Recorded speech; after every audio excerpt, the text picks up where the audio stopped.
We are the Church of the Good Shepherd, CGS Philippines, and you are welcome. We invite you to like, share, and engage with our live stream. Calling all disciples, let us grow together. Join our online classes and learn how to live and engage in our life class process.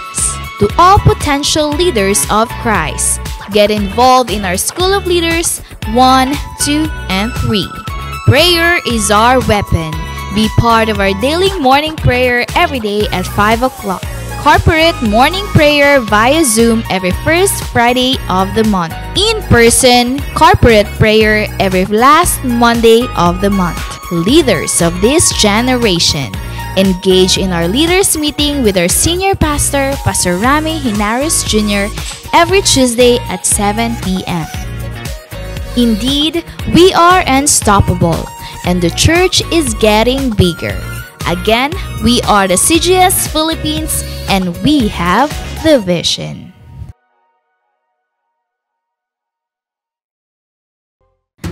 The Church of the Good Shepherd, CGS Philippines, is a vision-driven church committed to manifest and apply the G12 core values. I am a true disciple, Christ-likeness and multiplying ministry. Caught by the vision. Understand, live, and transmit the vision. Committed to sell life.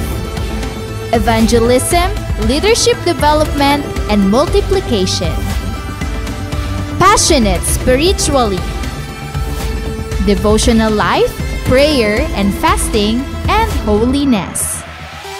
Submission to authority. Love, honor, and respect my leaders. Commitment to time.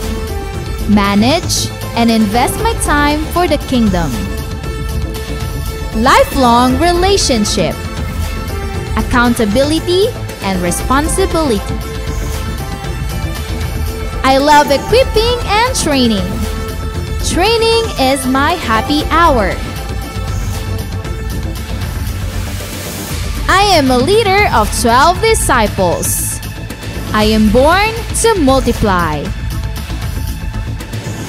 Accomplishing church goal setting. I support, help, and fulfill the goals. I want to see my church grow. Pray, work, and invest. The importance of young people. I will prepare the next generation.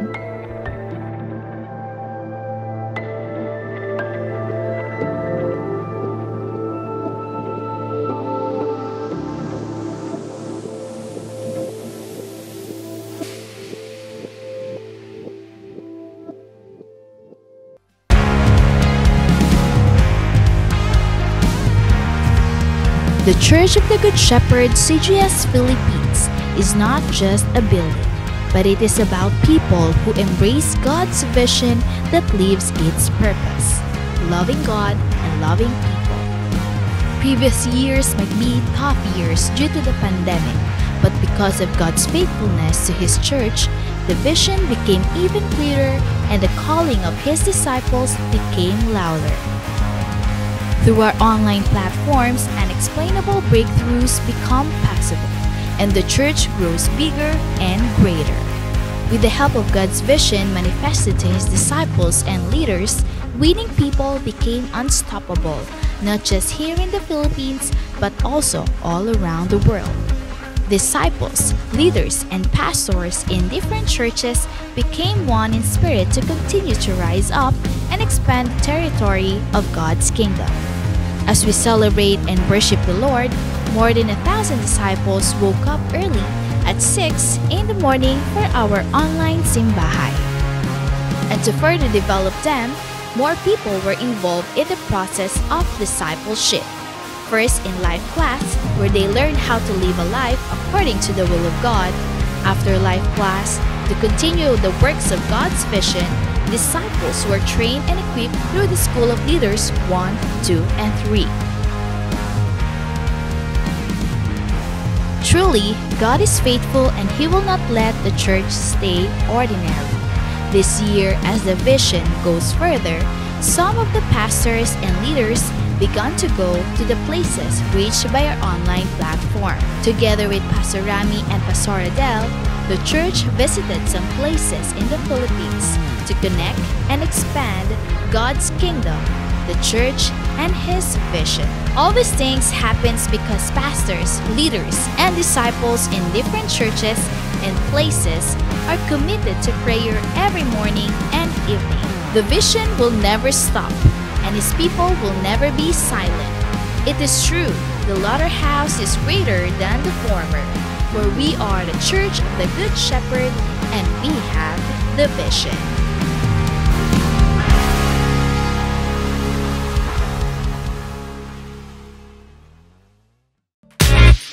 We are the Church of the Good Shepherd, CGS Philippines, and you are welcome. We invite you to like, share, and engage with our live stream. Calling all disciples, let us grow together. Join our online classes and learn how to live and engage in our life class process. To all potential leaders of Christ, get involved in our School of Leaders 1, 2, and 3. Prayer is our weapon. Be part of our daily morning prayer every day at 5 o'clock. Corporate morning prayer via Zoom every first Friday of the month. In-person corporate prayer every last Monday of the month. Leaders of this generation, engage in our leaders meeting with our senior pastor, Pastor Rami Hinares Jr., every Tuesday at 7 p.m. Indeed, we are unstoppable, and the church is getting bigger. Again, we are the CGS Philippines, and we have the vision.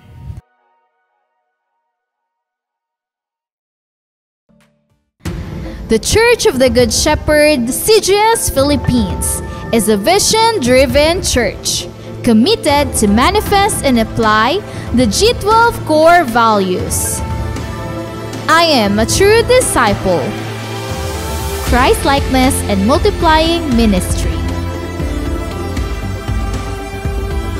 Caught by the vision. Understand, live, and transmit the vision. Committed to sell life. Evangelism, leadership development, and multiplication. Passionate spiritually. Devotional life, prayer and fasting, and holiness. Submission to authority. Love, honor, and respect my leaders. Commitment to time. Manage and invest my time for the kingdom. Lifelong relationship. Accountability and responsibility. I love equipping and training. Training is my happy hour. I am a leader of 12 disciples. I am born to multiply. Accomplishing church goal setting. I support, help, and fulfill the goals. I want to see my church grow. Pray, work, and invest. The importance of young people. I will prepare the next generation.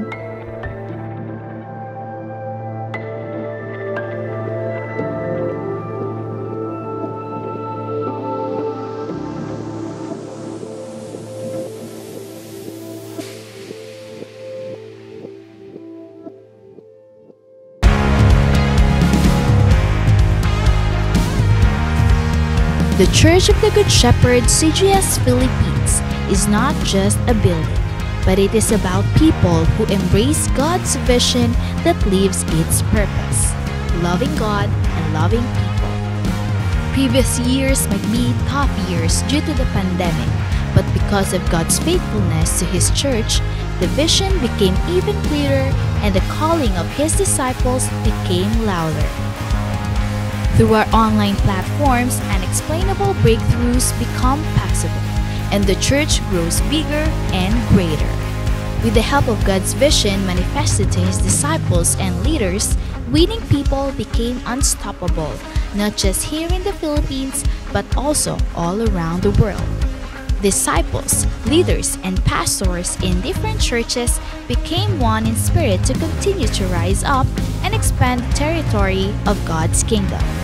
As we celebrate and worship the Lord, more than 1,000 disciples woke up early at 6 in the morning for our online simbahay. And to further develop them, more people were involved in the process of discipleship.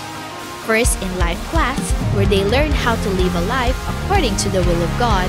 After life class, to continue the works of God's vision, disciples were trained and equipped through the School of Leaders 1, 2, and 3. Truly, God is faithful and He will not let the church stay ordinary. This year, as the vision goes further, some of the pastors and leaders began to go to the places reached by our online platform. Together with Pastor Rami and Pastor Adele, the church visited some places in the Philippines to connect and expand God's kingdom, the church, and His vision. All these things happens because pastors, leaders, and disciples in different churches and places are committed to prayer every morning and evening. The vision will never stop, and His people will never be silent. It is true, the latter house is greater than the former, for we are the church of the Good Shepherd, and we have the vision.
Welcome at magandang umaga muli sa ating lahat mga kapatid.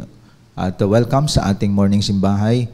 Ating wini-welcome lahat nating mga pastors, mga leaders, lahat nating mga cell group members, at the same time lahat ng mga primary natin, at lahat ng attendees natin na kasama natin ngayon, yung ating cell group members at mga invites, mga nanay, mga tatay, at mga anak na nasa kanilang tahanan. Welcome po sa ating morning simbahay at good morning po muli sa inyong lahat at atin pong kasamang wini-welcome lahat na nasa abroad, no? Nasa iba't ibang sulok ng mundo ay atin pong wini-welcome sa oras na ito. Lahat ng kasama natin ngayon sa ating morning simbahay ay ating wini-welcome. At simulan natin ang lahat sa ating panalangin. Dakilang Diyos na makapangyarihan sa lahat, nagpapasalamat kami sa panibagong buhay, lakas na binigay mo sa amin. Salamat Panginoon, sinusustain mo kami. Salamat sa buhay na binigay mo sa amin. At patuloy ka po na magpahayag sa aming kalagitnaan sa umagang ito. At dalangin namin Panginoon ang iyong patuloy na pangungusap sa lahat ng mga anak mo na kasama ngayon sa aming online simbahay.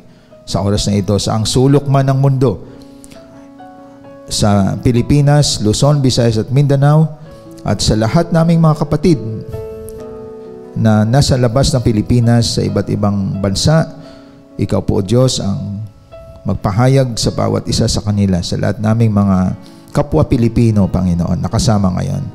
Sa iyo namin pinagkatiwala ang lahat ng ito. Sa dakilang pangalan ni Kristo Jesus.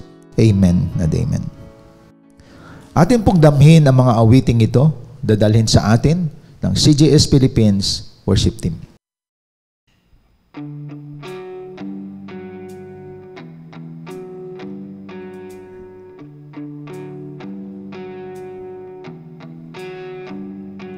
When I wake up in the morning and the sun is shining,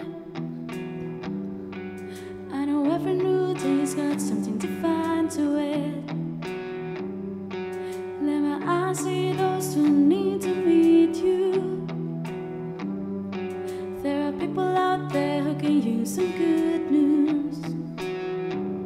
Oh, it's everything you've done for me. I'm just gonna tell somebody.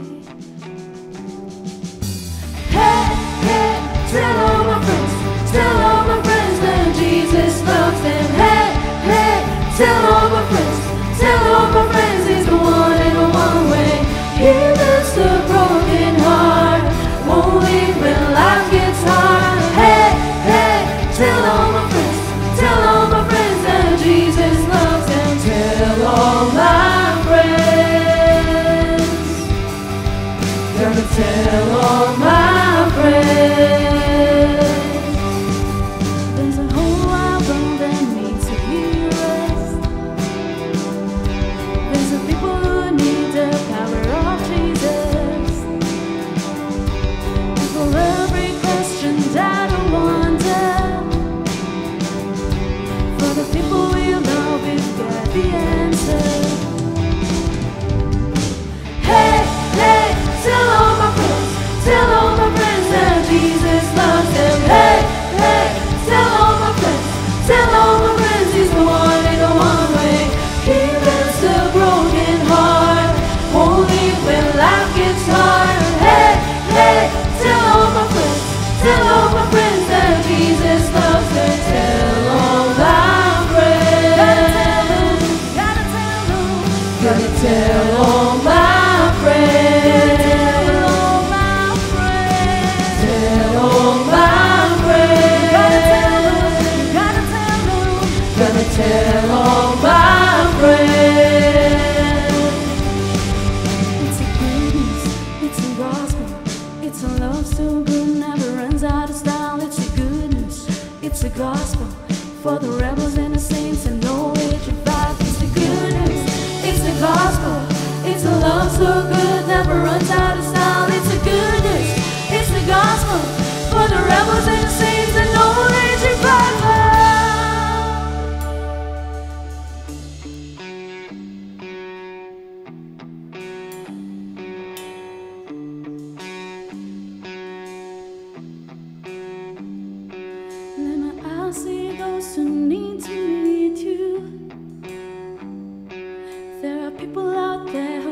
some good news.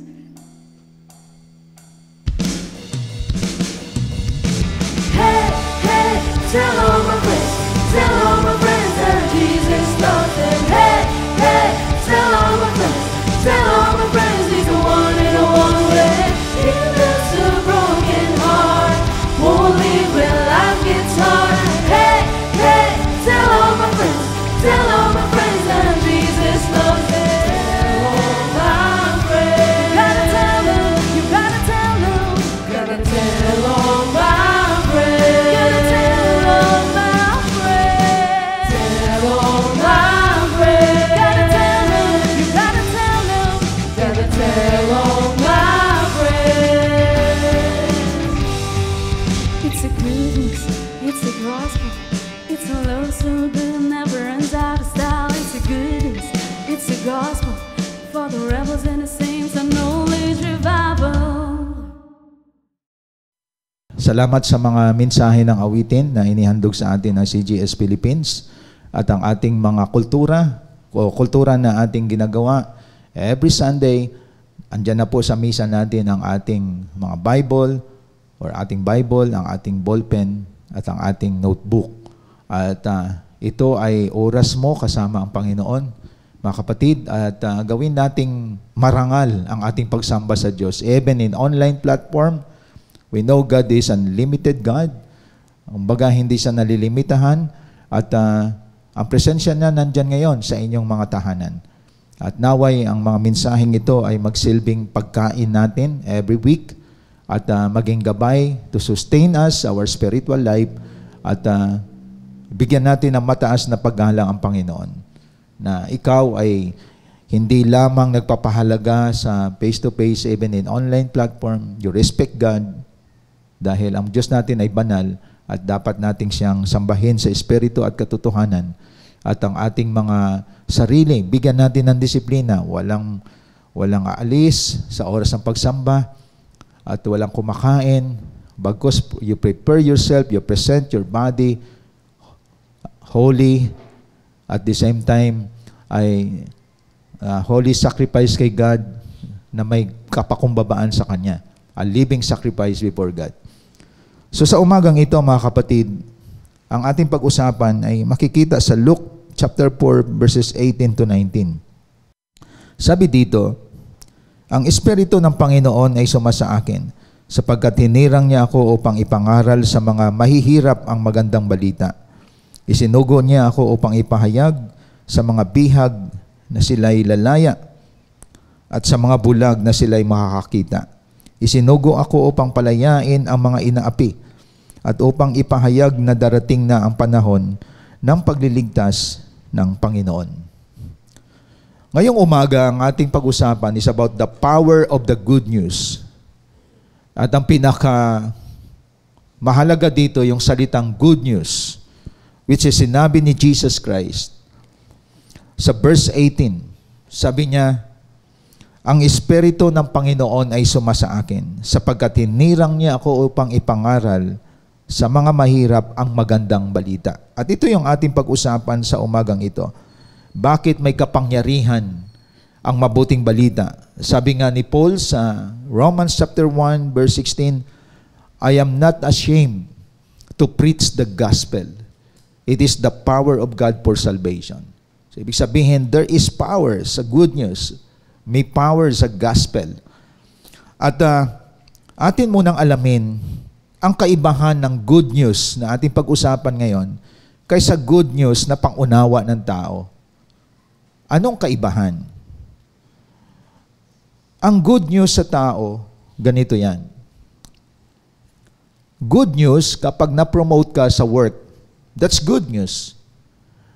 Good news kapag bago mag-asawa kayo, ay meron na kayong maging panibagong kasama sa buhay. Si Mrs. ay nagdadalang tao. Good news po yun. Lalo na yung mga nais na magkaroon na ng pamilya. So that's good news. Good news kapag ikaw ay single, mag-aasawa ka na. That's good news. So makikita natin, iba't ibang pananaw natin sa good news. May good news, na-promote ka sa work, at sa inyong pagsasama na mag-asawa ay magkakaroon na kayo ng anak. Good news po yun. At the same time, na-promote ka, hindi lamang sa work, kundi isang good news din na masasabi mo, wow, makakarating ka na sa iba't ibang lugar ng bansa. Makapag-travel ka na. For you, that is good news. No? Pero tandaan natin, may mga good news na sometimes hindi siya nasusustain. Hindi nasusustain. Halimbawa, good news, nakabili ka ng magandang kotse. Good news, mayroon kang panibagong bahay at lupa. That's good news. Pero hindi siya masasabi mo na may continuity. Minsan, ang good news naging bad news.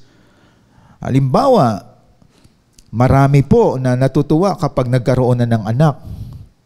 Pero habang lumalaki ang anak, naging tinik mo na sa buhay. Kasi may mga anak, suwail na sa magulang. So wala nang good news doon. Na-promote ka sa work, naging mayabang ka naman. So, hindi na good news yon. Nag-asawa ka, may mental health problem pala. Ayun. So sinasaktan ka, binubugbog ka, good news na nag-asawa ka, pero binubugbog ka na ngayon. So hindi na siya good news. Kita niyo mga kapatid? So sa atin, ang good news sa simula lang. Para sa iyo, maaaring you are not a Christian, tumaya ka sa loto, nanalo ka ng millions. Pero nasira naman ang buhay mo sa sugal, sa babae, sa bisyo. It's not already good news. So walang sustainability ang good news kapag tao. Ang may sustainability at may continuity until now and it is forever is the good news na sinasabi ng banal na kasulatan. It is not a fake news but the good news. That is why ang paksa natin is the power of the good news. Ibig sabihin, nang bubuksan ko sa inyong good news, hindi siya magiging bad news. Like what I said, tuwang-tuwa ka, nagkaroon ka ng anak. Di ba? But after 20 years, naging suwail siya sa iyo, kinakalaban ka. Tuwang-tuwa ka, na-promote sa work, pero naging mayabang ka naman. Di ba? Naiba ang ugali mo. Tuwang-tuwa ka, nag-asawa ka, bugbog sarado ka din. So, ang asawa mo pala na babae ay high maintenance din. Di ba? Palagi kang kapos. So, nakikita natin, ang mga good news nangyayari sa atin, sometimes naging bad news na. Iba ang good news na galing sa Diyos. Hindi ito fake news na marakikita sa media, sa social media. Ito ang ating pag-usapan ngayon. The power of the good news because the bearer of the good news walang iba kundi si Jesus Christ. Sabi niya, ang Espiritu ng Panginoon ay sumasa akin sapagkat hinirang niya ako upang ipangaral sa mga mahirap ang magandang balita. So si Jesus, siya ang nagsasalita dito at kinoconfirm niya sa kanyang binabasa na siya ito. Isinugo ako upang ipahayag sa mga bihag na sila'y makakalaya. To set the captives free. And that's the good news. Marami ngayon mga captives ng kasalanan. At sa mga bulag na sila'y makakita, marami ngayon bulag sa katotohanan. And because of the good news, si Kristo ang magpapalaya sa atin. Isinugo ako upang palayain ang mga inahapi. At upang ipahayag na darating ng panahon ng pagliligtas ng Panginoon. Ibig sabihin, dumating na ang good news. At ang good news na to, hindi yung may isang sakong bigas ka. Mawawala yan, wala ng good news. Hindi yung may ayuda ka. Material things, anything that we have, may bago ka, good news para sa iyo yon. May regalo ka, good news para sa iyo yon. Pero nagpe-paid lahat yon, nawawala lahat yon. Hindi yan magsusustain sa buhay mo. Kumbaga, mag-i-enjoy ka lang temporarily, pero hindi siya magsusustain. At ito ang ating dapat balikan ngayon. What really is the good news? Actually, sa Bible, napakadaming mabuting balita. It's because of Jesus Christ. Pero ibibigay ko sa inyo yung mga major things na masasabi natin, hindi kayang bayaran ng pera to. Hindi to kayang tumbasan ng buhay ng tao. Itong good news na yatid ko po sa atin. And this is very powerful. Napakamakapangyarihan ng mabuting balita na only God, Jesus Christ, can give it. Number one, good news, mga kapatid. Forgiveness of sins. Kapatawaran ng ating kasalanan. Walang pwedeng tao na makapagpatawad ng kasalanan na katulad ng Diyos. Bakit may kaibahan ang forgiveness ng Diyos sa tao? Ang tao nagpapatawad, pero hindi niya makakalimutan ang ginawa mo. Ang tao madaling magsabi, pinatawad kita, pero hindi siya ganun ka-perfect ang kanyang forgiveness. Time will come, iiwasan ka na niya, nadala na siya sa iyo. Nadala na. Pwede na may ginawa kang hindi natutuwa yung tao na yan. At dahil lamang for the sake na nagkasama kayo, papatawarin ka. Pero may lamat na. Pero iba ang Diyos pag nagpatawad. Papakita ko sa atin. Now, ang forgiveness of sin ng God, hindi natapos sa forgiveness. Tayo, nagpapatawad, tao tayo. Pero may kaibahan ang forgiveness ng God. Iba yung forgiveness ng Diyos. Ang forgiveness ng Diyos, pag pinatawad ka niya, lilinisin ka pa niya sa lahat ng kasalanang ginawa mo. And that's the good news for us. Ang tao, nagkasala ka halimbawa sa isang tao, pinatawad ka, o vice versa, pinatawad mo siya, but you cannot cleanse the sin of that person. Walang sino mang makapaglinis ng kasalanan ng kapwa mo. Pinatawad mo siya, pero hindi mo kayang linisin ang kanyang kasalanan. Sa Diyos, iba. And that's the good news kay Jesus Christ. Pinatawad ka niya, lilinisin ka pa niya. Very clear po yan sa 1 John chapter 1, 8-9. Tingnan po natin. Kung sinasabi nating tayo walang kasalanan, dinadaya natin ang ating mga sarili at wala sa atin ang katotohanan. Subalit kung pinapahayag natin sa Diyos ang ating mga kasalanan, maaasahan nating patatawarin tayo ng Diyos sa mga ito. So may forgiveness ang God, pero may continuation yon. Lilinisin tayo sa lahat ng ating kasalanan sapagkat siya'y tapat at matuwid. Ito yung hindi nakita ng karamihan. Ang Diyos nagpapatawad pero hindi mo ina-acknowledge, nilinis pa niya ang iyong kasalanan. So, hindi sapat na pinatawad ka, pero yung kasalanan mo nandyan pa din. Pero ang Diyos iba. Patatawarin ka niya, lilinisin pa niya ang lahat ng kasalanan na meron tayo. So, very faithful ang God natin. If we confess our sin, He is faithful and just to forgive us and to cleanse us from all unrighteousness. So yung cleansing power ng Diyos sa atin, magnanakaw ka, masamang tao ka, pumapatay ka, nagmurder ka, o kaya mabigat ang ginawa mo sa kapwa mo, ninakawan mo, niloko mo, nagkaroon ka ng repentance sa Lord, as if you don't commit sin kapag ang Diyos nagpatawad. And that is yung ginagamit nating pinawalang sala ka ng Diyos. At yun ang tinatawag nating the good news. Kasi no one can cleanse our sin. Yung sama ng loob, yung hinanakit, yung minsan naging plastic na yung isang tao, nakangiti sa iyo pero masama ang loob. Walang makakatanggal ng sama ng loob. Walang makakatanggal ng hinanakit, ng pagsiselos. It's the power of the blood of the Lord Jesus Christ. Na yung hinanakit na yan, magkakaroon siya ng pagpapatawad. At wala na, kahit harapin mo yung tao, hindi ka na plastic.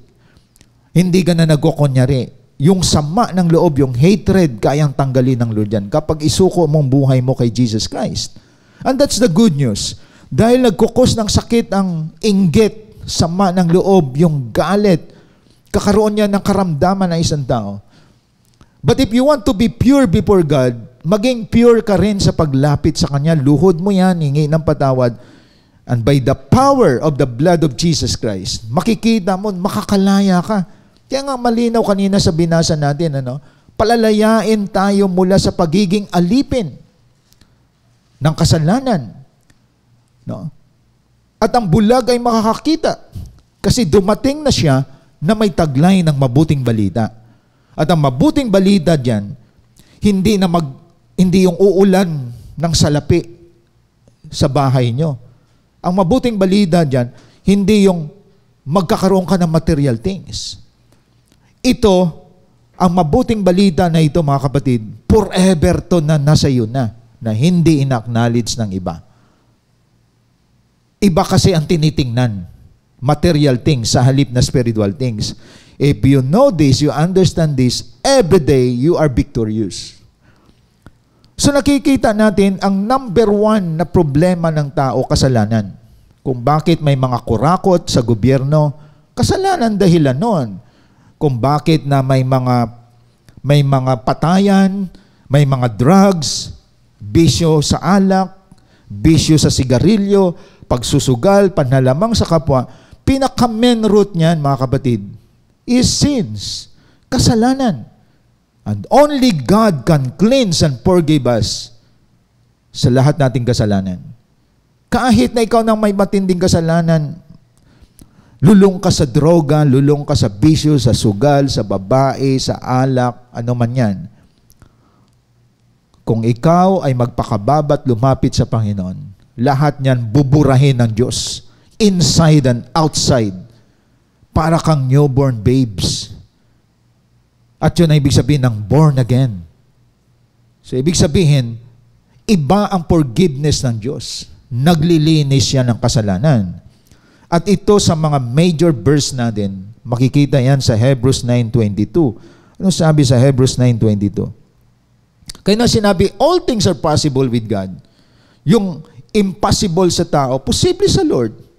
Na itong tao na ito, maging maayos buhay nito kapag lumapit sa Panginoon. Hebrews 9:22. Ano sabi po dito? Sabi sa Hebrews 9:22, ayon sa kautusan, halos lahat ng bagay ay nililinis sa pamamagitan ng dugo. At walang kapatawaran ng kasalanan kung hindi sa pamamagitan ng pag-aalay ng dugo. Napaka matibay na verse ito, na talata. Ang sabi dito, walang kapatawaran ng kasalanan kung hindi sa pamamagitan ng pag-aalay ng dugo. There is no forgiveness of sin kung walang pagbububo ng dugo ng ating Panginoon. Kaya like what I said, hindi sapat na pinorgive lang tayo. Ang kasunod nun, nilinis tayo ng dugo ni Kristo. At yan ang masasabi nating mabuting balita, yung ginawa mong kasalanan nung nakaraan.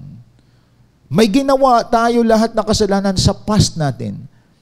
Pero kapag lumuhod ka sa Lord with a pure heart, you are cleansed by the blood of the Lamb.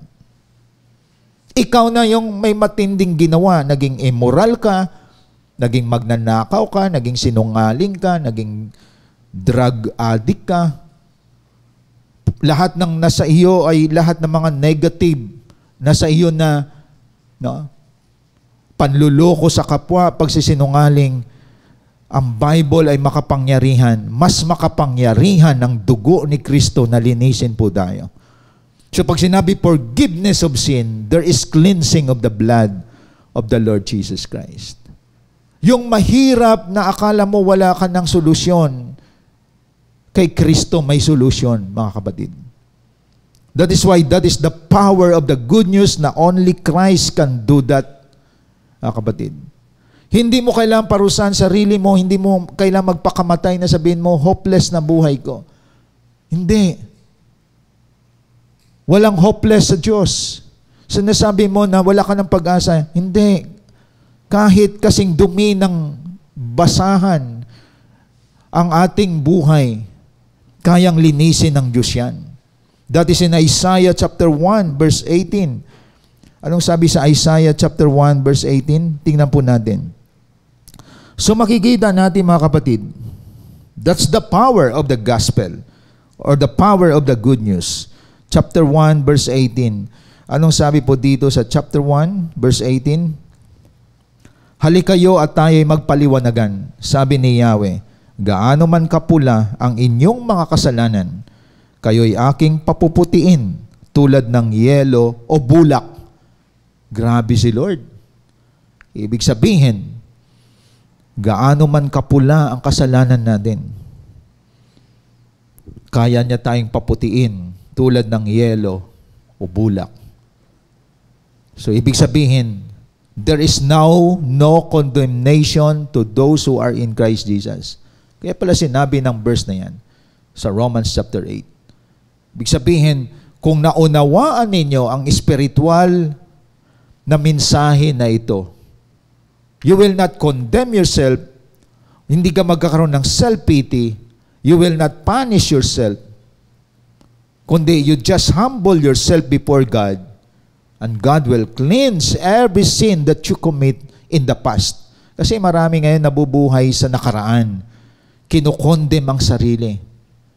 At kahit in the present, every day, you ask God's forgiveness, andoon pa rin siya nagpapatawad sa atin. Kaya nga ang good news ay hindi po ito nagiging bad news. Nagsusustain ito yesterday, today, and forever. The good news of God remain forever. Pero yung good news ng tao, minsan naging bad news na. Pinagmamalaki niya yung lalaki, yung babae, gwapo yung asawa niya, no? Gwapo, no? Kaya ang gwapo talaga manuntok, ang gwapo manakit, adik ang nakuha. Nagiging perwisyo pa sa kanilang pamilya. Ayon. And that's not the good news, mga kapatid. Kaya tandaan po natin, forgiveness of sins, isa yan sa mabuting balita. Ikaw ang recipient ng kapatawaran ng Diyos. Alam mo kung ano ka dati. Alam mo yun. Pero ngayon, pinalaya ka ng Diyos. Based sa Luke 4:18 to 19. Second, so nakita natin ang kaibahan ng good news na galing sa Diyos. Halimbawa, nanalo yung politika na pinili mo. Katatapos na eleksyon, nanalo. That's good news for you. Pero yung politician na nanalo na yan, abangan mo, yung lahat ng pangako, wala na yan. Sinandalan mo yung politician, sinuportahan mo siya, binoto mo siya, nanalo siya. Ngayon, makipag-appoint ka sa kanya, hindi mo na yan makikita. May lakad na yan. Kaya gamit na gamit ang taong bayan sa mga politician. At napolitika ka. Kasi, sa halip na kay Kristo ka umasa, sa politician ka umasa. Nakita niyo mga kapatid? Pwedeng nanalo ang isang politika na gusto mo, o kaya natalo yung gusto mong politician, pwedeng frustrated ka, nadidepress ka, isa naman tuwan-tuwa. Pero magpipay dyan, tao lahat yan eh. Kaya bumalik tayo kay Jesus Christ. Kasi siya yung real good news. At kapag nangako ang Biblia, galing sa Panginoon, natutupad. Ang mga politician, pag nangako yan, mabibigo ka lamang. Tao din yan sila. Kailangan din nila ang Diyos sa buhay nila. Kaya nga, hindi ka dapat mag-attach too much sa mga tao. Dapat mong alagaan sarili mo na you attach sa tama. At kanino? Sa Diyos na may likha sa buhay natin. Mga kapatid, siya ang provider natin. Siya magdadirect sa atin. Siya nagbibigay ng good idea sa atin. Paano tayo mamuhay ayon sa kanyang kalooban. Kaya the second good news, the power of the good news is the newness of life. Walang pwedeng baguhin, walang pwedeng mabago ang buhay na hindi Diyos ang nagbago. Ibig sabihin, ikaw at ako, Diyos ang nagbago sa atin. Binago tayo ng Diyos. And that is very clear. Nabasa po natin yan. Di ba? Sa 2 Corinthians 5:17. Di ba? Palagi nating naririnig ito, but nire-review natin kasi as if it is not a good news, but this is a good news. Tingnan po natin. Hindi ka kayang baguhin ng asawa mo, ng magulang mo, ng anak mo. Hindi ka kayang baguhin ng politician. Ang makapagbabago sa atin, si Jesus. Mababago lifestyle mo, pero yung the whole being mo, Diyos lang makagawa niyan. 5:17, 2 Corinthians, kaya't kung nakipag-isa ka kay Kristo, ang isang tao, nakapag-isa na kay Kristo ang isang tao, isa na siyang bagong nilalang. Wala na ang dati niyang pagkatao. Sa halip, ito'y napalitan na ng bago. So kapag binago tayo ng Diyos, hindi siya partial. Hindi siya initial. Hindi pwedeng baguhin lamang ng Diyos yung utak mo. Pati puso, pati bulsa, everything. Your objective, your perspective, your idea, your principle in life, everything was changed. Like what I said, dati hindi ka naman prayerful. Dati hindi ka naman palabasan ng Bible. You know now your priorities. Dati ay walang disiplina ng sarili mo. Gumigising ka na ngayon to worship God there, here in online platform. You respect this because you believe God is Spirit. Kasama mo ang Diyos dyan. So makikita mo, may changes ang mga priorities mo. Nababago ang pagkatao mo. At sino gumawa niyan? Very clear. Ang nakipag-isa kay Kristo. And that's the good news. Tingnan mo, pinagmamalaki mo yung kaibigan mo, barkada mo, pero pinapapangit niya buhay mo. Hindi niya binabago, pinapapangit niya. Nagmamadali ka, kumuha ka ng lalaki, nagkaroon kayo ng relasyon, nabuntis ka, pumangit buhay mo, nasira pati pamilya mo, nakalaban mo. So ibig sabihin, walang tao na pwedeng magbago sa buhay natin, kundi si Kristo lang dahil siya lang ang namatay at pinako sa cross. At yun ang hindi binibigyan ng halaga ng iba. Masyadong nilang, ang iba, lalo na mga dalaga o binata, para ang nag-i-evolve ang buhay nila sa opposite sex. Na hindi sila mabubuhay na walang boyfriend at girlfriend. At marami ngayon sira ng buhay. Sa halip na ang buhay nasa tamang direksyon, nasira ang buhay. Isa sa nakakalungkot sa lahat, may nakita ako dito sa Facebook, sa ibang bansa. Nagkaroon siya ng boyfriend. Dinala niya sa kanilang bahay. Ang boyfriend niya, hindi niya kilala. Nagrelasyon na siya sa boyfriend. Naging boyfriend niya na agad. Marami ngayon, eyeball lang, eye to eye, sila na. Diba? Mata sa mata, magkasama na, dinala sa bahay. Alam niyo ba ang pinakamasaklap sa lahat? Pinatay ang tatay niya at ang kanyang mga kapatid. Tumawag siya sa 911. Pinagbabaril ang lahat niyang pamilya, pati siya. Kaya lang hindi siya nadali. Alam niyo bakit? Naubos yung bala. Yung pala, mamatay tao ang boyfriend niya. At itong babae, nag-i-hysteria siya. Kahit sino, naglulupasay siya sa lupa at hindi mahuli yung pumatay sa magulang niya. Yun ang sinasabi natin. Kung ikaw may value bilang single person, nagpapadisciple ka, hanapin mo yung may mataas din na value. Kapwa disciple at leader, and know the background of that person. Marami ngayon pumapasok sa relasyon, Facebook lang, di ba? Mga uhaw sa apam, di ba? At ngayon, kinakatay na sila sa ibang bansa. Biro mo, hindi mo kilala, may iba kang motibo, may iba kang hangarin, ba't ka nag-connect ng relationship, iniwanan mo discipleship? Kahit dito sa atin. Diba? Na-attract ka sa physical, pero ngayon, dusa ka, bugbog sarado ka. Kita niyo mga kapatid, akala mo mababago ng buhay mo, maayos na takbo ng buhay niyo, may direction ka na, may security ka. Yung pala, sisira ng kinabukasan mo. Kaya tandaan natin, only Jesus can give newness of life in us. And everything, sa lahat, ang ating isip, ang puso natin, babaguhin ng Diyos yun. Hindi ka kayang baguhin ng opposite sex. Kaya iba, akala nila may kinabukasan sila sa same-sex marriage. Sisirain ka niyan, kapatid. Dahil labag yan sa salita ng Diyos. Kaya pag pinaglaban mo ang mali, hanggang katapusan, mali ang buhay natin. Kaya tandaan natin, mga kapatid, masarap na matagpuan mo ang tama na magbibigay ng direksyon sa buhay mo at dadalhin ka ng Lord sa isang heavenly partner in your life. Yung galing talaga sa Diyos, came from heaven yung partner mo sa buhay. You know the background of that person. You know the background of that family. Sa ating ngayon, sunggab na lang kahit na hindi mo alam, sira ulo pala yung nakuha mo, pamilya nila, may mental problem, sunggab ka rin. Hindi mo namamalayan, mamamasaker din ang pamilya mo. Kaya nakita ninyo, napakahalaga ng discipleship, mga kapatid.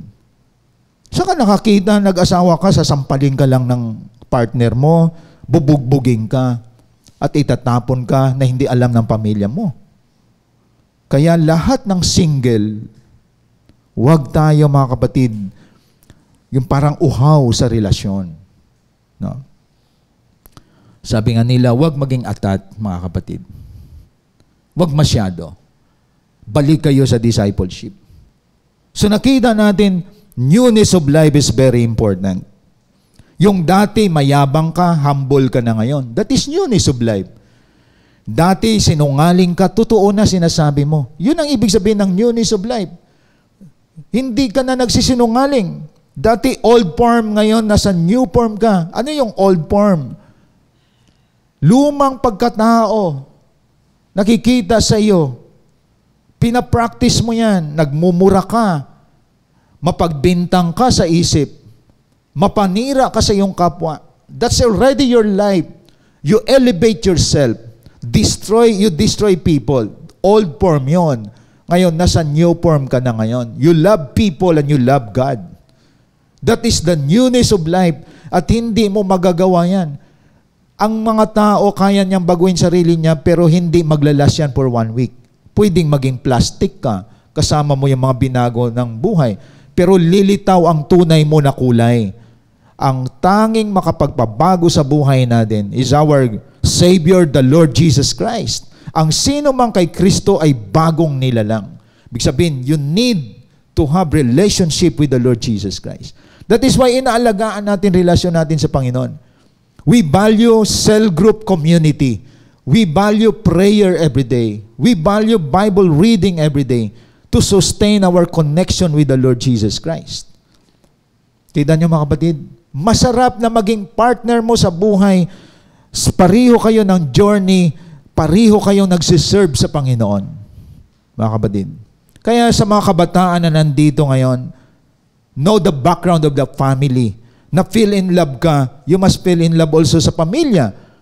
At dapat saliksikin mo ang pamilya din.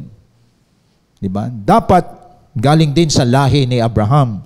Hindi sa lahi ng mga sumasamba sa Baal. Mga kapatid. Kaya napakahalaga, you know your tribe. Ang tribo ba ito ay mga tribo ba ito ng Baal o tribo ito ng sumasamba sa tunay na Diyos? So, importante yan. Ganon din. Dapat make sure na kapag binago buhay mo, connect with those people na binagong buhay. Ang part natin to reach out those people na mabago din ang buhay. Iba ang objective, perspective, direction, journey ng isang may pagbabago ang buhay. Ang mga hindi binago ang buhay, OA sa kanila to. Ang mga hindi binago ang buhay, boring sa kanila ang Word of God. Tapos yun, doon ka magkoconnect. Dapat mag-connect ka to reach them out na makilala si Jesus Christ. Maraming mga nagpa-disciple, sira na buhay ngayon. Tumawid sa ibang tribo. Isumasamba pala sa maling Diyos. Tumawid sa isang tribo na puro pala mga adik at mga may bisyo. Pati siya nasira na rin buhay. Preserve your life, kapatid. Preserve your life. Preserve mo buhay mo for the sake of your family, for the sake of your future, for the sake of your lifetime partner na ibibigay ng Panginoon. Kaya mahalaga na makita ninyo, the only good news is that ikaw mismo naging recipient ka na you have a transformed life. Newness of life. That is in Romans chapter 12 verse 2. Diba? Anong sabi doon? Do not be conformed to this world, but be ye transformed by the renewing of your mind. Na-transform ka, naging bagong tao ka, hindi dahil sa nanalo ang politika na gusto mo. Hindi dahil sa na-promote ka sa work. Hindi dahil nakapag-asawa ka ng gwapo, tall, dark, and handsome. Hindi ganon. Nabago ka. Tandaan natin, ang makapagpabago ng buhay natin, mag-lead sa atin sa right direction of life, is only the Savior, Lord Jesus Christ. Kung ano ka ngayon, lumalayo ka na sa mali, iniiwasan mo na ang mga hindi tamang saloobin, natuto ka ng magpatawad, inside, outside, hindi ka naglagay ng puot sa sarili mo, the Holy Spirit is the one who controls you because you are now a new person. It's because of the Lord Jesus Christ. Wala na sa iyo ang sugal, wala nang pagmumura, wala na yung dalawang mukha na makikita sa iyo. Nag-iisa ka man o maraming tao kasama mo, you're the same new person. Hindi ka nagkukunyari. Ang totoong binago, genuinely galing kay Kristo yan. Hindi ka binago ng CGS Philippines. Hindi ka binago ng pastor. Binago ka ng salita ng Diyos through the power of the Holy Spirit. That is why until now, nawala ang ilan, nagpapatuloy ka. Because you are genuine person. And that is the good news in your life. Ang good news is not material things. Ang good news na iba ang priority mo sa paggamit ng finances, na ibang priority mo sa mga gawain. Wala ka na sa barkada ng inuman. Wala ka na sa mga maling tao. Mga old friends ngayon, you have now a new friends. Biro mo yon mga kapatid? Pati mga luma mong kaibigan tinatanggal ng Diyos. At meron ka ng mga bagong kaibigan. At yun ang mga nasa cell community group. Nasa prayer group. Nasa simbahay group. So makikita mo si Lord nagpe-preserve sa iyo. At nakikita mo ang ganda ng takbo ng buhay mo sa ngayon. At inaabot mo yung mga alipin ng kasalanan patungo sa liwanag. That's the power of the good news. At naway nakita niyong kahalagahan nito mga kapatid. So that is the power of the good news, forgiveness of our sins, newness of our life, at the same time, the third, salvation of souls.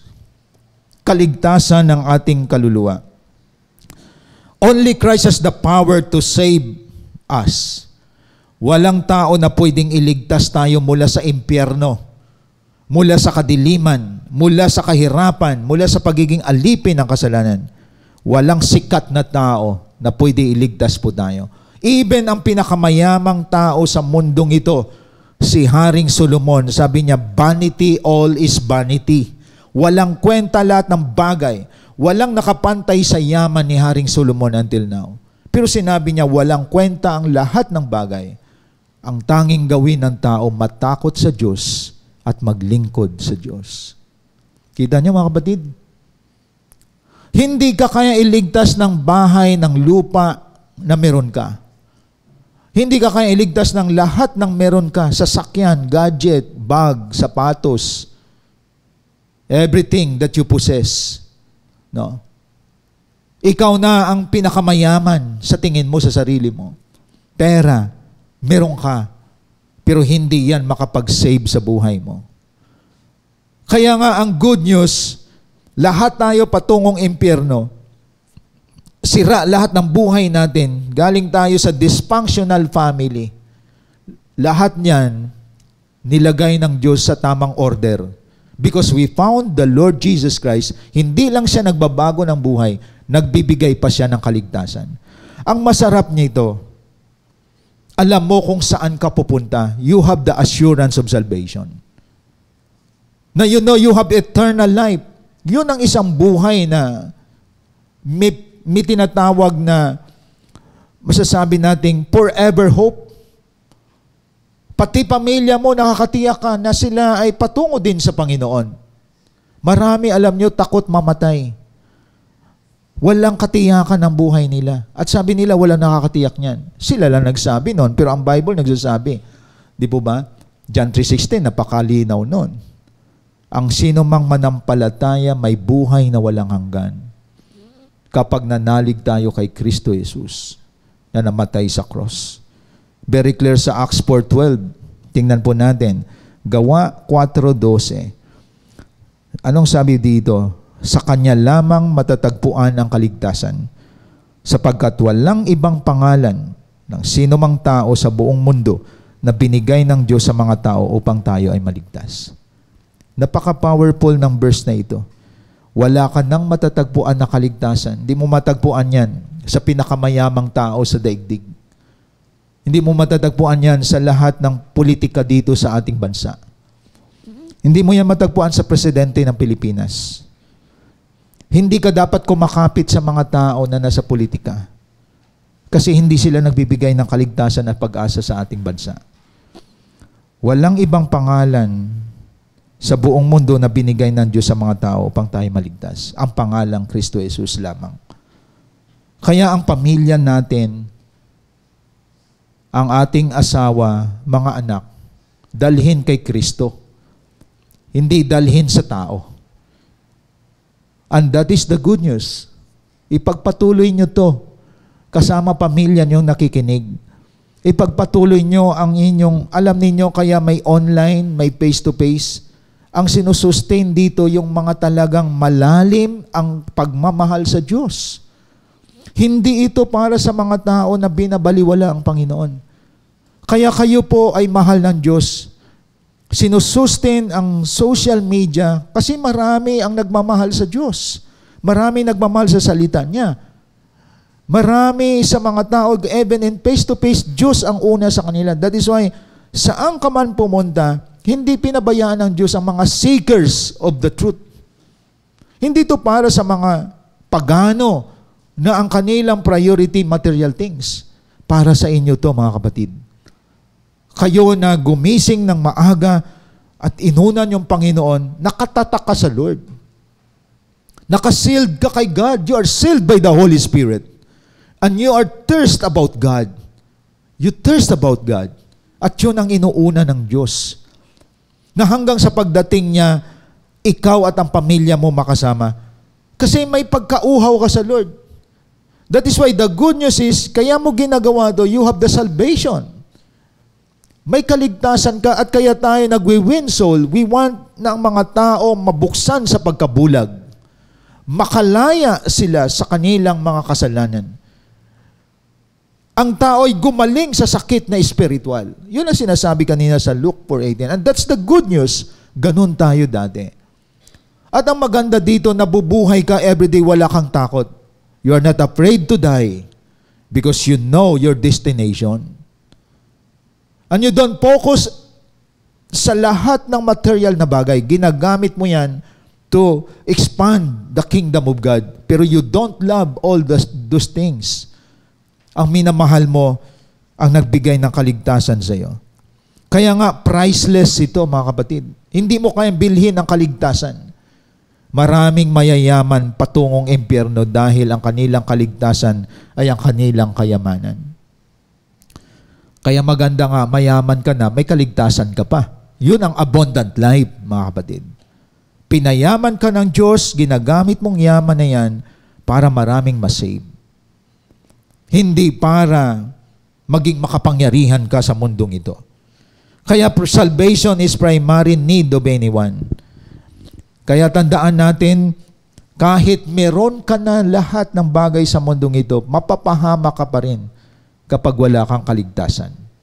No? Even you possess everything, at the end of the day, sasabihin ni King Solomon siya nagsabi, vanity, all is vanity. Impyerno pa rin ang puntahan natin. So nakita natin, kaya mahirap sa mayaman makapasok sa kaharian ng Diyos. Mabuti pa ang kamilyo sa butas na maliit, di ba, ng isang sinulid. Napaka-metaphor ng Lord sa kanyang sinasabi noon. Ibig sabihin, maraming mayayaman, din ni Diyos ang salapi. Pero may mga mayaman na nabuksan sa salita ng Diyos, ginagamit na nilang kanilang kayamanan to propagate the gospel. Kaya tandaan natin mga kapatid, mapalad tayo na we receive the good news and we are the one na naging recipient nito. Ikaw ang naging recipient ng good news. You have salvation, nagkaroon na ng security ang buhay mo, and you need to rejoice about that. Di ba pag may mabuting balita, may kasiglahan ang iyong kaluluwa. So walang Kristiyano na malungkot, walang Kristiyano na lupaypay o disciple. Every day, you are victorious because you are the recipient of the good news. Kaya nga, kapag may problema ka, karamihan problema ng tao ngayon, material na bagay, hindi sa iyo big deal yan. Hindi big deal sa iyo ang mga material things. Dahil natuklasan mo ang pinakamalaga sa lahat. Alam niyo ang mga problema ngayon, mga problema na pansamantala. At yan ay nalulutas lamang kapag bigyan mo ng halaga ang kaligtasan ng iyong kapwa. Kasi kapag ang tao na ligtas, mababago isip, mababago damdamin, mababago priority, everything, mababago direction niya. Ang mga pagano, priority sa kanila ang mga material na bagay. Because they don't worship God. Di po ba? Kaya iba sasambahin ka kapag you have everything. Pero sa atin, mali yun. Siya ang tunay lamang at nag-iisa na kapagbigay ng kaligtasan sa atin. Walang iba kundi si Jesus Christ. Ito, napaka-powerful na verse ito. Dito sa number 3 points natin. Ito yung iwan ko sa atin. Mark 8:36-37. So, pinatibay pa ito, mga kapatid. Ano sabi sa Mark chapter 8:36-37? Sapagkat ano ba ang mapapala ng isang tao, makamtan man niya ang buong daigdig. Iyon na ang buong daigdig. Ikaw na may-ari niyan. Ngunit mapapahamak naman ang kanyang sarili. Ano ang maibabayad na isang tao para mabawi niya ang kanyang buhay? Kita niyo mga kapatid? Sa iyo na ang Pilipinas. Sa iyo na ang buong mundo. Impyerno ka pa din kapag wala kang kaligtasan ng kaluluwa. Kaya ang good news dito, hindi mo binabalyo yung kaligtasan na natanggap mo kay Kristo Jesus. Dinidevalued kasi natin yan eh. At ang taas ng value natin sa mga bagay na material, mga bagay na pansamantala, na bago ang focus mo. Kaya nga mapapansin ninyo, hindi napapanis ang winning souls. Hindi napapanis ang making disciples. Hindi pauso yan. Hindi yan mga kapatid, yung trending yan. It's forever. Dahil galing yan sa Diyos. Ang kaligtasan, hindi rin yan trending. Lahat mawawala. Pero hanggat ang mundo ay nandito pa, wala pa ang second coming ni Christ, matindi at patindi ang kaligtasan ay kailangan ng tao. Kaya ang winning souls, patindi ng patindi. Dahil patindi din ang pagsira ni Satan, pagbulag sa isip at mata ng tao. Binubulag niya ang tao sa katotohanan. At ginagawa niyang bingi ang tao sa mensahe ng mabuting balita. At ikaw ang ginagamit ng Diyos to destroy that, na mabuksan ang mga mata, gumaling ang may mga sakit sa spiritual, at makamit ang kaligtasan ng kanilang kaluluwa. And that is the good news na dala ng ating Panginoong Jesus. Yung tatlong ito, galing lahat ito kay Kristo Jesus. That is why we need Jesus Christ in our life. Jesus is the master of the good news. Jesus is the owner of the good news because He is the good news. Siya yung Diyos na nagkatawang tao bumaba dito para ayusin ang buhay mo. Iligtas ka dahil ang mundong ito malulusaw. Ang mundong ito masisira. Kaya ka ililigtas to Jesus Christ, dadalhin ka niya sa tunay na ating tirahan. At yun ang buhay na walang hanggan. That is why we sustain winning souls and making disciples. Naway ngayong umaga nakita niyo mga kapatid, starting today, Walang kalungkutan ng isang disciples, isang leader, o isang Kristiyano. Because you are the recipient of the good news. God forgive your sin. God gives you a new life. And God saves you. At dapat yun ang makita mo kung hindi ka bulag. Iba kasi ang tinitingnan natin. Hindi natin tinitreasure ang mga bagay na ito na mula sa Diyos. Na ito ang kailangan number 1 ng mga tao. You have everything in Mark 8:36-38. Impyerno ka naman. Ang iba kasi, ang kanilang kaligayahan, Shopee. Ayun, araw-araw may Shopee. Magna cum laude ka na doon. Ang iba naman, ang mamasyal sa mall, ang magwaldas ng salapi. Pero that is not the plan of God in us. Niligtas ka para magligtas ng buhay ng tao. Tandaan natin yon. At hindi yan kayang bayaran ng material na bagay. Kaya naway ngayong umaga nakita ninyo, ang pahalagahan ko ngayon, ang paglilingkod ko, pagbutihan ko pa. Grabe, dami kong ginawang kasalanan. Naipon sa buhay ko, nilinis ako ng dugo ni Kristo. Ako ngayon namumuhay na may katuwiran sa Diyos. That is in 2 Corinthians 5:21. Siya naging makasalanan at ikaw naging matuwid. Ganon ang Diyos natin, ang pag-ibig niya. Grabe, hindi ka kayang baguhin ng asawa mo. Pinapapangit pa niya nga ang ugali mo. Si Kristo lang makapagpabago sa atin. Kaya mahinahon ka, mapagpatawad ka, mapagparaya ka. It's because of Christ in your life. Grabe, hindi mabayaran yung patungong langit. Si Kristo nagbayad ng aking kasalanan at siya ang daan patungo sa buhay na walang hanggan. And that is the good news. So ang good news dito, forever ito. Hindi po ito nagiging bad news kailanman. And now you embrace this good news in your life and you valued it until the Lord's coming. Sa ating pagtatapos, the power of the good news is found solely in Jesus. Sa Kanya lang matatagpuan ang kapangyarihan ng mabuting balita. Nothing in this world can bring good news that remains forever. Only Jesus can. Kaya wala pong mabuting balita na mananatili pang walang hanggan. Mabuting balita kay Kristo lamang. Damin natin ang mga mensaheng ito. Dadalhin sa atin ng CGS Philippines worship team.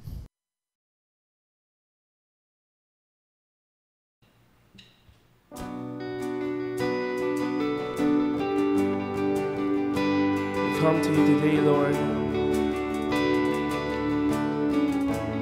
We offer our worship to you.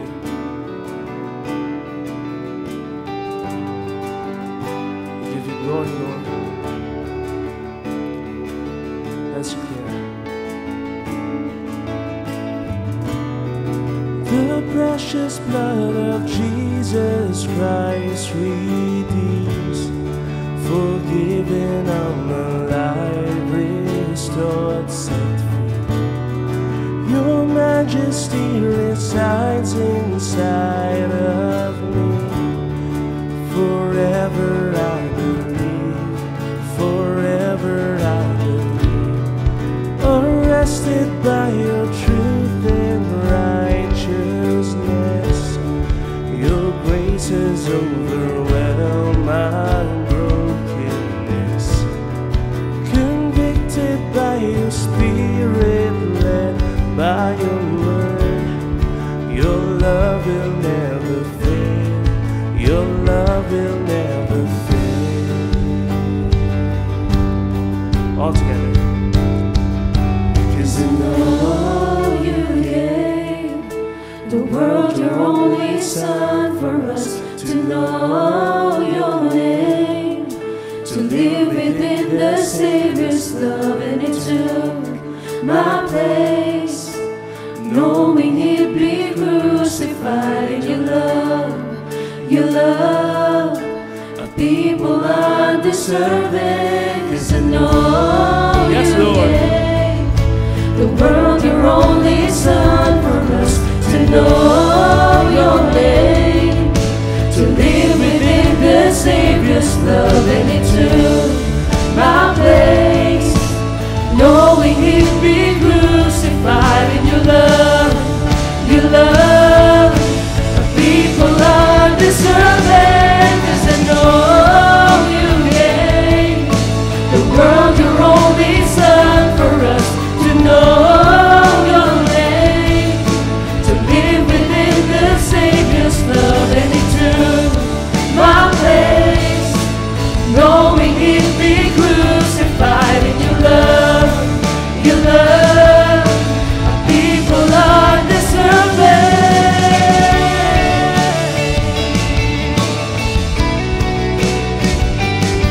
We worship you, Lord. You love us. Thank you, Jesus.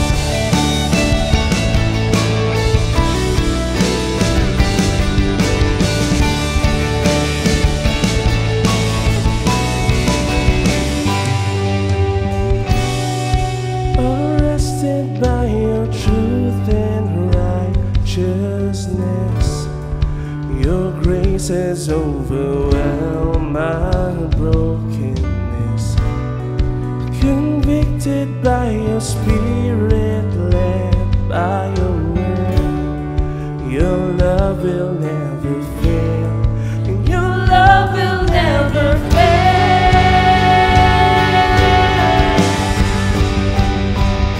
'Cause I know you gave the world your only Son for us to know your name, Yes, Lord. to live within the Savior's love, and He Worship you, took Lord. my place, knowing He'd be crucified in your love, your love. The people undeserving, 'cause I know you gave the world your only Son for us to know your name, to live within the Savior's love. You took my place, knowing He'd be crucified in your love, your love.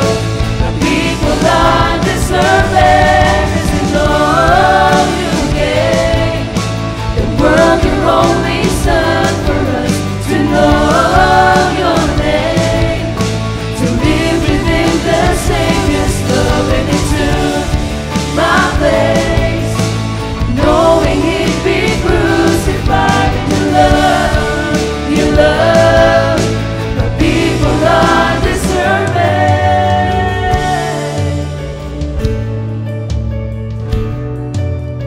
Thank you for your goodness. For the last time, let's declare. 'Cause I know you gave the world your only Son for us to know your name, to live within the Savior's love, and He took my place, knowing He'd be crucified in your love, your love. Our people undeserving.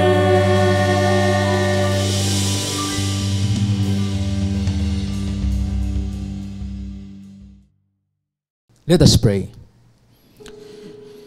Dakilang Diyos na makapangyarihan sa lahat, salamat sa paalaala mo sa amin. You are the good news. Hindi good news ng tao, but only Christ can give good news to us. Lord, napakasama namin. Ang tingin namin mga masamang tao na sa bilangguan. Pero kami din na wala sa bilangguan, masama sa iyong harapan because of the sins inside of us. But thank you so much for the forgiveness of sin based sa 1 John 1:9. Salamat Panginoon, pinalaya mo kami sa pagiging alipin sa kasalanan. You cleanse us with the blood of the Lord Jesus Christ. Thank you for that good news na all of us are forgiven with our sins. Nilinis mo kami, Panginoon, sa aming karumihan. Noon, ngayon at magpakailanman. And now we have a newness of life na bago ang aming direksyon, ang perspective sa buhay na hindi gayang ibigay ng sino mang tao. Thank you for the transformation of life, O God, through the Lord Jesus Christ. And we pray na until sa iyong pagdating, ang pagbabagong ito ay lalong kumikinang sa buhay namin. Salamat sa kaligtasan na hindi lang kami individual ang nasave, pati buong pamilya namin, Panginoon. May katiyakan sa buhay na walang hanggan. Nakita namin, Panginoon, wala mang material ng pinuposes ang aming angkan, ang aming pamilya, but all of them, dinidesire namin na magkaroon lahat sila ng eternal life. And that is the good news, O God. Ang good news ay hindi yung pinuposes na anumang resources meron kami. The good news is that lahat ng pamilya namin may kaligtasan. Sa tatay, sa nanay, kamag-anak. It's not about material things, O Lord. Thank you for the salvation of souls. Itong dahilan bakit pinapaigting ang winning souls and making disciples. O Lord, dalangin ko, Panginoon, patuloy ka pong magpala sa lahat ng mga nandito in the name of the Father, the Son, Jesus Christ, and the Holy Spirit. Amen and amen.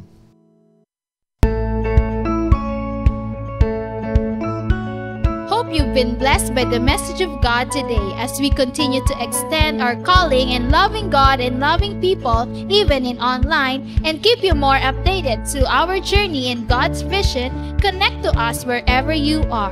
Like our Facebook page, follow us on our Instagram account,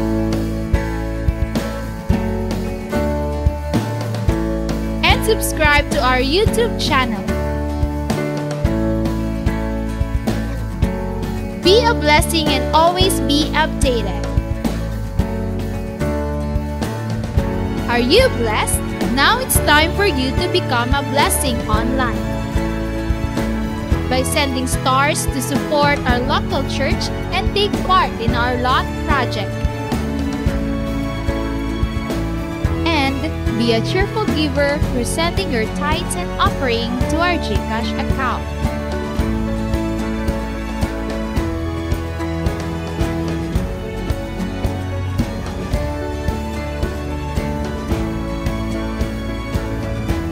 See you on our next online worship. Thank you and God bless.